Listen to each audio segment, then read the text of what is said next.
Held annually at Cooper's Hill in Gloucestershire, the Cheese Rolling Festival is a thrill-seeking spectacle that turns an age-old pastoral ritual into a chaotic dash of human and dairy defiance. Brave participants hurl themselves down a near-vertical hill in pursuit of a 9-pound round of double Gloucester cheese, launched seconds before the race begins. With the hill's gradient reaching up to 45 degrees, contestants tumble, slide, and collide in what seems less like a race and more like a controlled descent into delicious madness.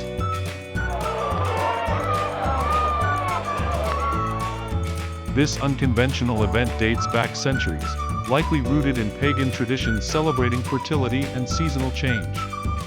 Over time, it evolved into a local ceremony marking the arrival of spring.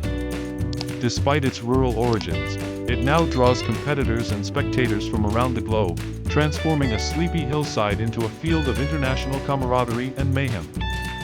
The first person to reach the finish line wins the prize cheese, though victory often comes with bruises, broken bones, and heroic bragging rights.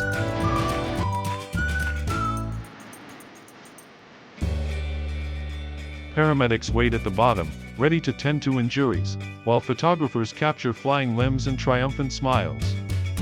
What makes this festival endure is its unapologetic absurdity, a celebration of tradition, community, and reckless joy. There's no corporate sponsorship, no digital streamlining, just raw hillside adrenaline. Whether you see it as cultural heritage, sporting event, or eccentric theater, cheese rolling is gloriously untamed.